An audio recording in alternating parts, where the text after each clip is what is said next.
Guilherme Boulos es coordinador del Movimiento de Trabajadores Sin Techo, MTST, y fue lanzado como candidato a presidente de Brasil por el Partido Socialismo y Liberdad, PSOL, agremiación que se sitúa a la izquierda del Partido de los Trabajadores.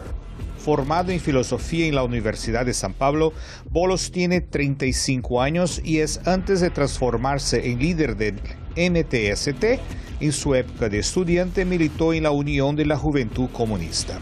En primer lugar, eres muy nuevo, muy joven para candidatura a la presidencia, ¿no? ¿Qué te anima a los 35 años, que la verdad está exactamente en la medida que la legalidad le permite a ese candidato a salir a una pelea tan importante? De hecho, yo soy el candidato a presidente más joven de la historia de Brasil. Sin embargo, si fuésemos a medir un buen proyecto para el país por el tiempo que este o aquel candidato está en la política, el actual presidente Michel Temer sería el mejor presidente de nuestra historia, porque él está ahí haciendo política, una política vieja, hace más de 50 años.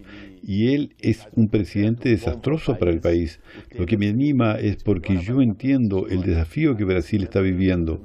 Brasil está en una crisis profunda en términos económicos, en términos políticos, en términos éticos, y esta crisis exige salidas nuevas. Hoy hay un verdadero abismo entre Brasilia, que representa un sistema político, y el resto del país.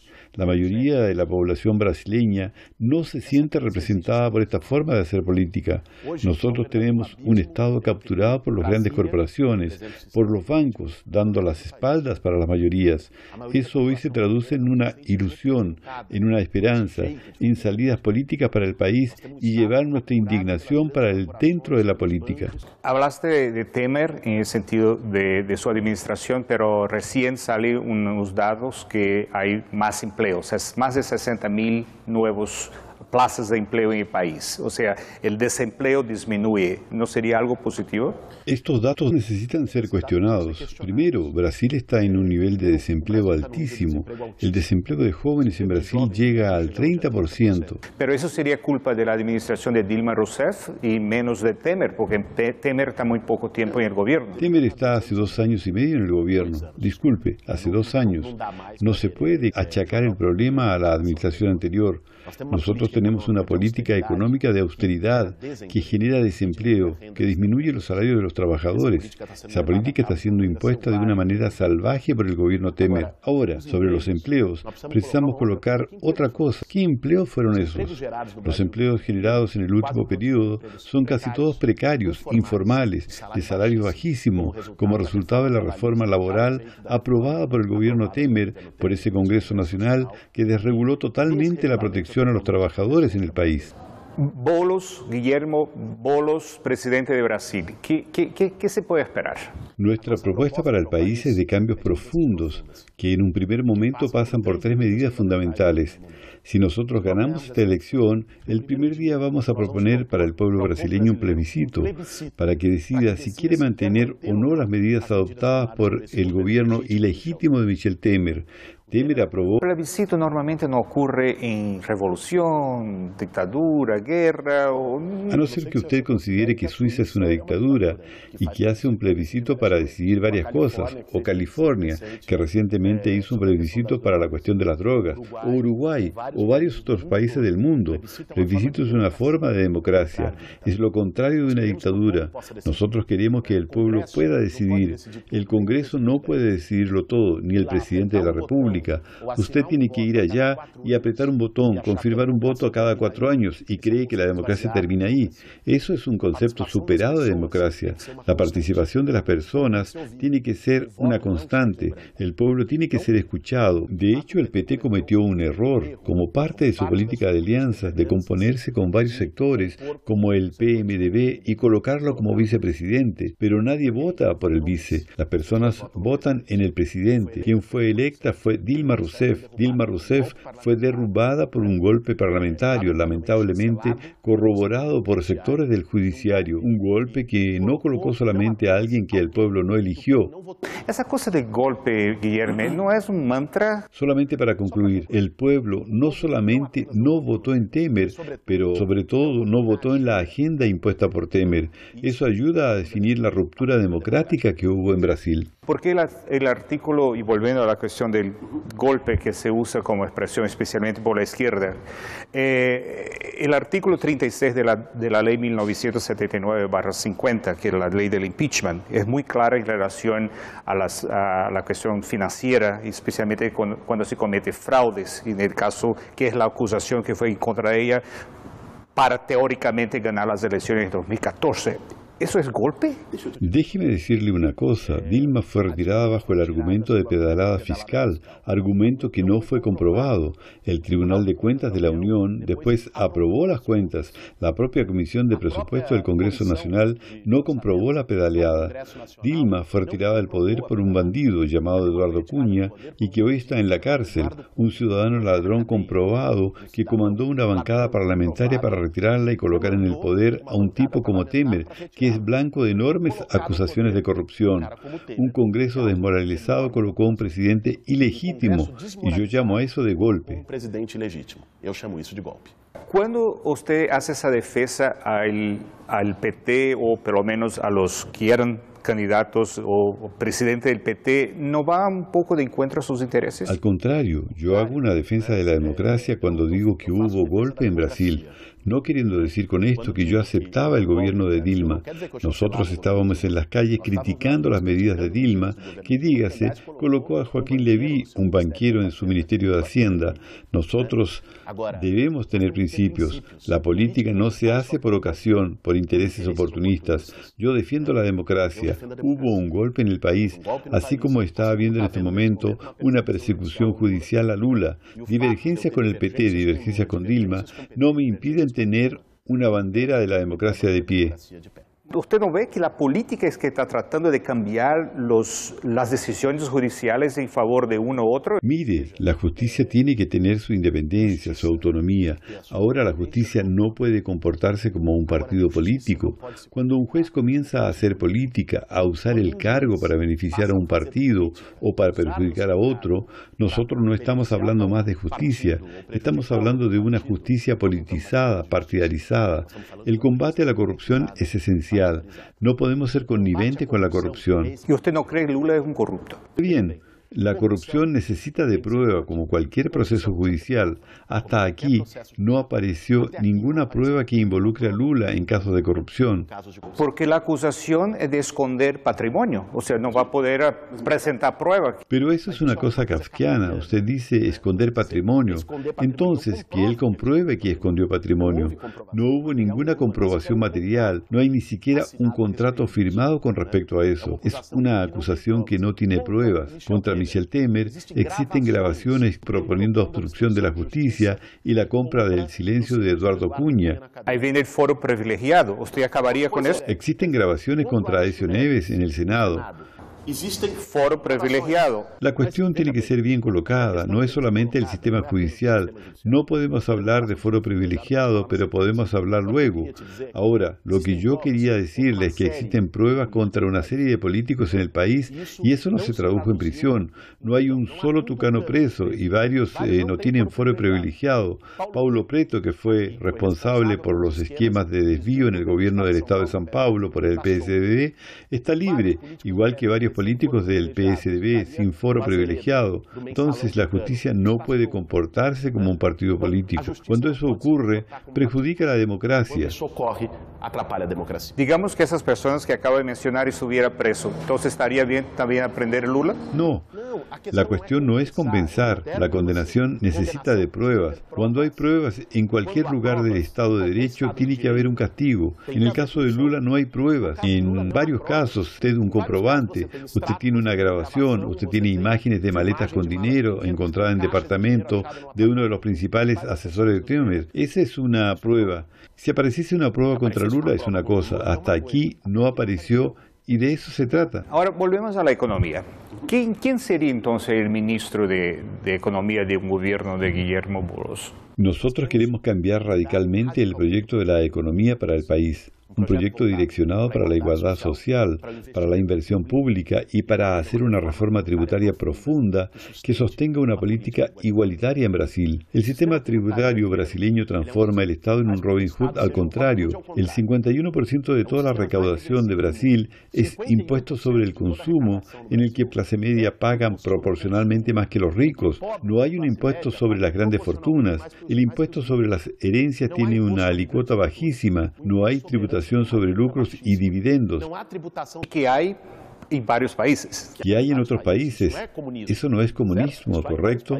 Eso hay en varios países. Le voy a citar un ejemplo. Esta semana estaba conversando con un grupo de economistas sobre tributación, sobre una propuesta de reforma tributaria. Si usted tiene una casa sobre la suya y resuelve arrendarla, usted paga el 27% de impuesto a la renta. Si usted tiene un conjunto de casas y las alquila, sobre ese conjunto de casas usted va a pagar el 12% de impuesto sobre el lucro presumido. Y si usted crea un fondo inmobiliario con una gran constructora, va a pagar un 1%. Es al contrario, observe bien. Cuanto más tiene, menos paga.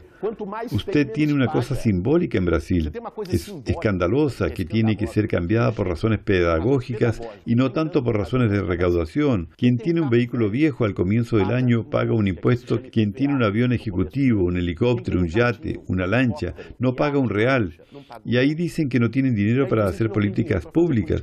Lo que incentiva y promueve una distribución de renta es la inversión pública, no solamente en infraestructura, como también en políticas sociales. Educación es inversión, salud es inversión, habitación es inversión, para preservar los derechos sociales. Eso no se preserva con austeridad, no se hace cortando más, eso se preserva sacándole a quien tiene más y haciendo, por primera vez en la historia de este país, que rico comience a pagar impuestos. ¿La moneda usted cree que está supervalorada? ¿Habría una disminución de su valor, una desvaluación o no tocaría la moneda? Mire, nosotros estamos construyendo un programa económico con un equipo muy calificado, son varias manos. Hay un equipo coordinado por la economista Laura Carvalho de la Universidad de São Paulo, con varios economistas que están definiendo nuestra política cambial, fiscal y monetaria con relación a todo el proceso. Prefiero no anticiparme en esos temas porque hay un proceso de construcción programática a varias manos. Es evidente que la cuestión cambial es la llave para el desarrollo de la economía.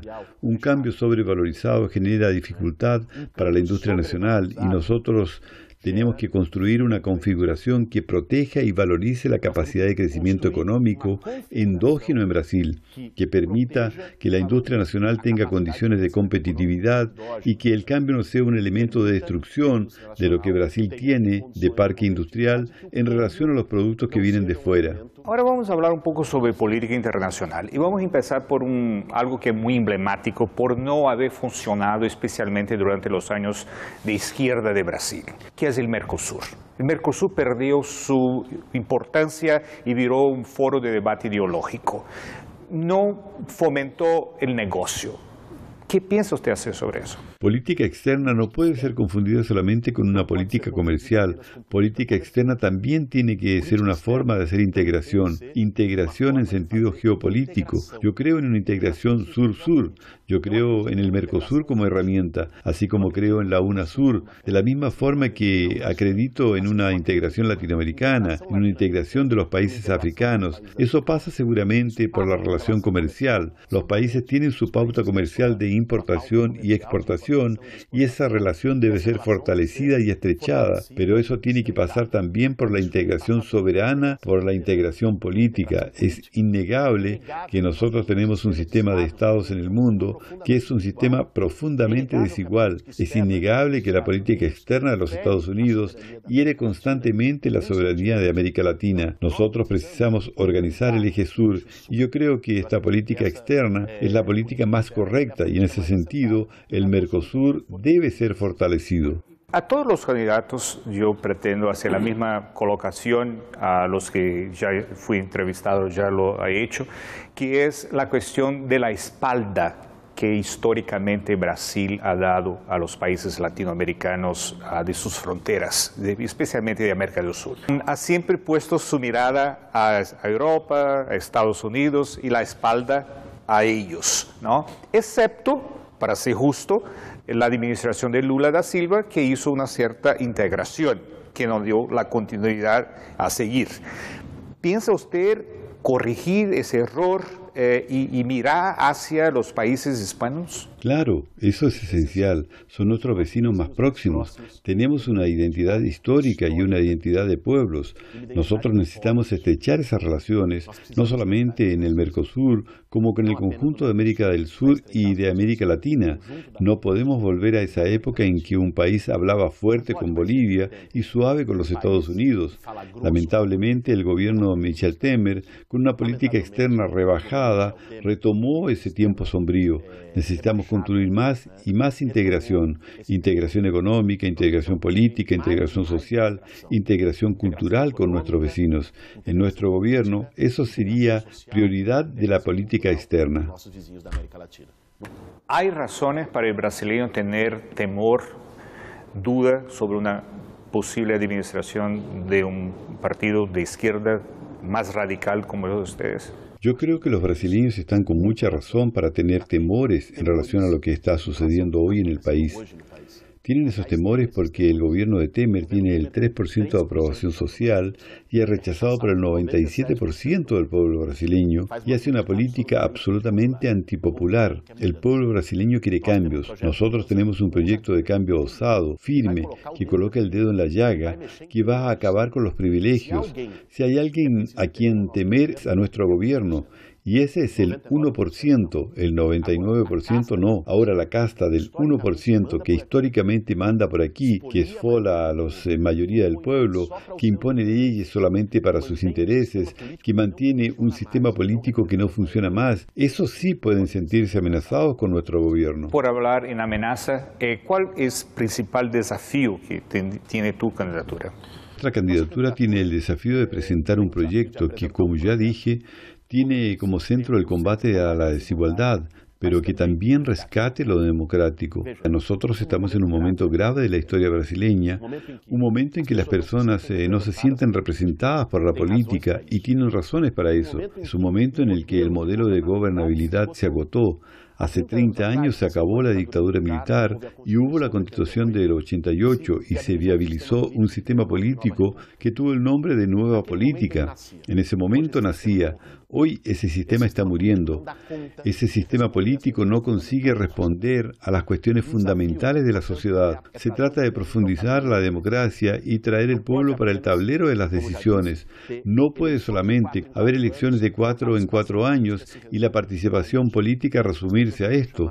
Las personas no son convocadas a decidir y ahí queda un pequeño grupo de políticos con las mismas prácticas viejas definiendo el destino del país. El desafío es el desafío de aproximar el poder de las personas, traer el pueblo para el centro del tablero de la política. El gobierno del presidente Temer recientemente, atendiendo a un pedido y un clamor popular en Río de Janeiro, hace una intervención, ¿no? Y en primer lugar, antes de hablar, yo sé que que deberíamos hablar de Marielle, lo que pasó con la comisionada de Río de Janeiro que fue asesinada. Pero antes, ¿qué piensa usted sobre la intervención?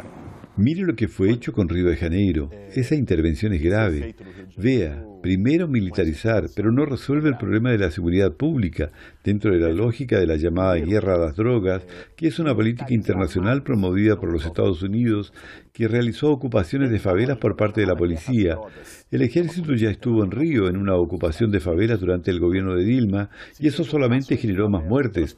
No se combatió el crimen organizado, y no se tocó en la estructura del narcotráfico. ¿Usted cree que va a combatir el narcotráfico deteniendo a un joven de la favela? ¿Usted cree que el centro del narcotráfico está en la favela? El centro del narcotráfico está en el poder, en los grandes grupos económicos que sustentan el narcotráfico, con tráfico de armas y drogas. En Río de Janeiro también es conocido por la cuestión de las milicias. La policía es considerada gran parte de ella corrupta y recientemente tuvimos el asesinato de una comisionada de la ciudad de Río de Janeiro. ¿Hay conexión entre estos elementos? Mire, hubo un crimen político brutal, una barbarie contra Marielle. Las balas que impactaron en Marielle tenían un blanco, y no eran balas perdidas, y el blanco fue una de las líderes políticas más combativas y más promisorias de Río de Janeiro, una mujer negra procedente de la favela, que era contra la intervención, que denunciaba los abusos de la policía y también de la milicia, y que sufrió un crimen político. Yo no tengo cómo decir hoy quién la mató. Las investigaciones están en curso. Nosotros exigimos esa respuesta, no solamente a quien la mató, mas quien también mandó a matarla. Exigimos justicia para Marielle. Eso es esencial en estos momentos. Fue un crimen bárbaro. Al mismo tiempo, el mejor homenaje que podemos hacerle es seguir adelante con todo aquello por lo que ella siempre luchó, con aquello que ella siempre creyó, mantener las ideas de ella vivas, y eso es lo que queremos hacer en el próximo periodo. Que ela sempre lutou, com aquilo que ela sempre acreditou. Manter as ideias dela vivas. E é isso que nós queremos fazer no próximo período. Hubo 194 asesinatos de líderes comunitarios, políticos de todas las matices, en los últimos 5 años. Eso es un caso serio. Y por un lado. Por otro lado, en defensa de la clase, también los periodistas en Brasil, después de México, uno de los principales lugares que más mata es Brasil. Eso viene de mucho tiempo. ¿Qué pasa? Es verdad, no es un caso aislado. Nosotros tenemos un proceso de criminalización de la pobreza, de banalización del uso de la violencia, muchas veces por parte del propio Estado, por el aparato policial, contra los más pobres en general. Podemos decir hoy que hay un genocidio de la juventud pobre y negra en las periferias. Basta ver los datos. El índice de homicidios en Brasil es mayor que el de países en guerra. Y esos homicidios tienen un blanco. Son las favelas, son los jóvenes negros, en las periferias. Al mismo tiempo, esa violencia va más allá y se transforma en una violencia política contra líderes sociales, contra movimientos sociales, contra periodistas, que muchas veces cuestionan las oligarquías locales. Eso necesita ser combativo, precisa ser enfrentado. Eso hoy es parte de un clima profundamente antidemocrático en el país. Es claro que ese panorama no viene de hoy, es un problema histórico en Brasil. Viene de una idea de un Estado punitivo, débil para hacer políticas sociales y más fuerte en su brazo punitivo, pero tenemos que invertir esa lógica de Estado y al mismo tiempo precisamos enfrentar la actual y profunda ofensiva conservadora.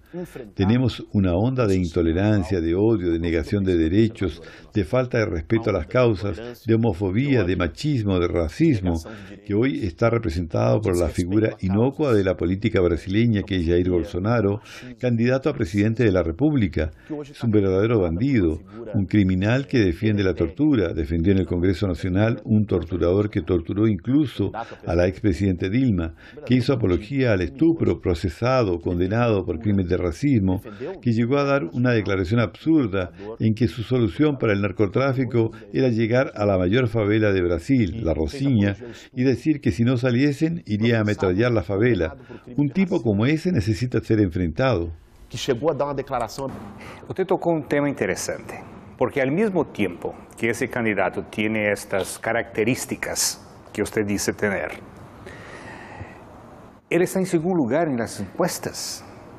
O sea, ¿qué hay entonces de equivocado con la población que apoya a él? Nosotros vivimos momentos de grave crisis, momentos de crisis económica donde las personas no se sienten representadas por la política, que son marcados por ser momentos de inseguridad y desesperanza, en el que aparecen aventureros con discursos de orden. Eso no es nuevo en Brasil. Y muchos jóvenes, que se diga, que apoyan. Así como una juventud apoyó el surgimiento del nazismo en Alemania o el fascismo en Italia, fue también en un momento de mucha crisis económica y desorganización política en aquellas sociedades. Alternativas de ultraderecha, alternativas antipopulares, alternativas de intolerancia y de odio encuentran suelo fértil en el momento de la desesperanza. Esa es la ascensión de Bolsonaro. Hoy tenemos un desafío, no solamente de la izquierda, es un desafío democrático, civilizatorio, de presentar un proyecto para que el país rescate la esperanza, diciendo no a la politiquería, un sistema que nadie acredite más, de un lado entonces una alternativa de orden y de otro la imposición utilización de la fuerza. Necesitamos construir otra alternativa que muestre que es posible hacer política de otra forma, sin autoritarismo, sin intolerancia, sin ofensas a las minorías, sin falta de respeto, pero también sin la lógica del balcón de negocios de la política actual que genera estas desesperanzas. La propuesta de aproximar el poder de las personas, de romper ese abismo y de construir conjuntamente un proyecto para Brasil nuevo, comprometido con las mayorías, que no tenga miedo de enfrentar el sistema político quebrado y una élite económica, poder dialogar con esa misma juventud que por falta de alternativas está yendo con Bolsonaro. Muchas gracias. Obrigado.